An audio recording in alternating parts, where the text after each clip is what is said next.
Hello and welcome. Thank you so much for taking the time to view the preview for the historical fiction reading unit. This is the resource, and I'm going to give you a sneak peek inside. I'm going to start here and take us into the reading unit plans. So there are a couple different forms of the reading unit plans that come with the historical fiction unit. So this is just the general overview with the reading standard and the mini lesson statements, 20 mini lessons in all unique to this reading unit. Other variations of the unit plans, there's a student view where students can track the date of each mini lesson and then also track how they did on the formative assessments with each mini lesson. And then additionally, there's a teacher view where teachers can come together if you teach in a team or if you're planning it out individually, and you can decide what date you plan to teach each mini lesson, as well as your interactive read aloud plan. So as you read a book throughout the unit, what pages do you plan to read each day? So those are all to help keep you and your students organized. Coming back, I just want to give you a quick view into the resources that come with this.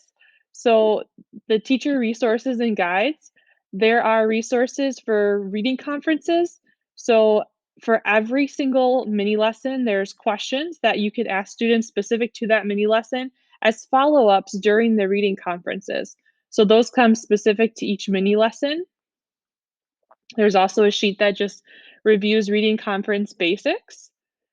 For small group instruction, I go through 3 different types of small group instruction that you may be interested in using. That'd be guided reading, literature circles, and reading strategy groups.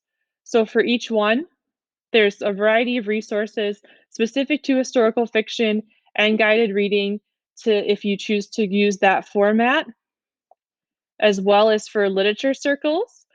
Lots of different literature circle resources that I've consolidated and made specific for these reading units. Last but not least, the reading strategy groups. And once again, just a variety of resources to help organize and get reading strategy groups going with your reading units. So a variety of choices with the reading units. You can decide to use a small group instruction alongside them or do independent reading with reading conferences. So this really lays it out and gives you everything you need to decide how you want to do that. There's links to teacher professional development videos. There's a Facebook group that you can join where I can help to continue to support you. There's also just other resources like student data sheets for tracking how students do in their formative assessments. There is an assessing oral reading fluency rubric, reading unit assessment guide that just tells you how to use the formative and summative assessments. There's also a resource on interactive read aloud and how to use that best practice. So just a variety of other resources, but the meat of the resource comes with the mini lessons. So I'm going to take you inside a mini lesson. I'll choose mini lesson 12 here. So every mini lesson comes with editable single docs and then also PDF single docs. So you can use whatever works best for you. Like with the editable, it's super easy to just upload those onto Google Drive. You can convert them into a Google Doc if you plan to use them with Google Classroom or anything like that. I'll show you exactly what one mini lesson looks like. So every mini lesson includes the mini lesson plan. So it breaks down a mini lesson statement with the teaching point for the day, which would be your intro to the lesson, talks about a student reference sheet, which I'll show you in a second, and then a student connection question to activate that background knowledge, get students engaged in the mini lesson for the day. The next piece is the oral reading fluency. So it walks you through how to do that. And there's a mini lesson connection question that goes with that. For interactive read aloud, there's ideas for stopping points, questions you can ask before and after the reading, breaks down what to do during the modeling, the have a go as that gradual release during the mini lesson happens, the application, those questions for reading conferences or reading strategy small groups, and then a share question for at the end when you bring your class back together. So this is the reference sheet that I was talking about. Every single mini lesson has a reference sheet. Now the reference sheet can be made into an anchor chart. It can be printed out and given to students to keep like in a reference folder or binder throughout the unit. It could just be displayed and just shown to students as well. So lots of different ways that you can use this, but it's kind of like the teaching point. Like this is what the mini lesson is all about, the knowledge that we want students to gain. Next comes the presentation. So this is the form of a PowerPoint. Here's the PDF version of it. So this is a visual that you could show students as they are going through each mini lesson, so that as you're talking and giving the mini lesson, this visual can be on your projector. So it has the mini lesson statement, the student connection question.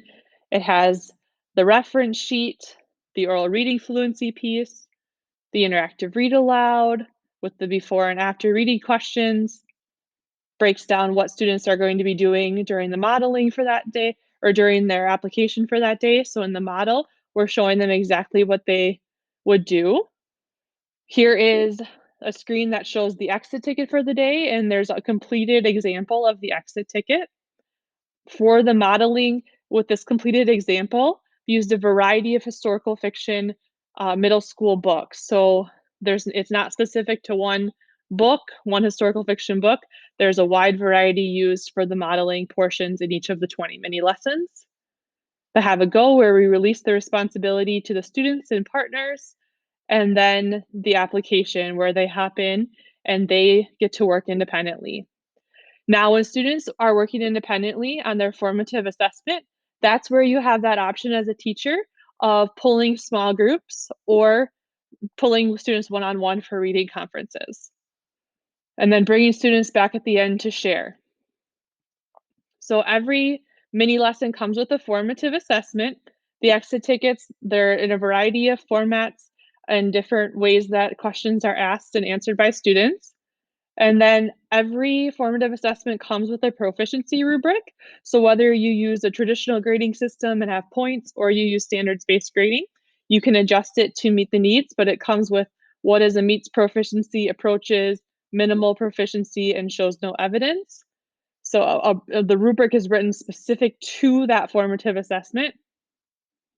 And then there's also a modeling example, once again, where the exit ticket is completed, so you can show students a strong example of what that meets proficiency would look like. So that's what's included with every single mini lesson.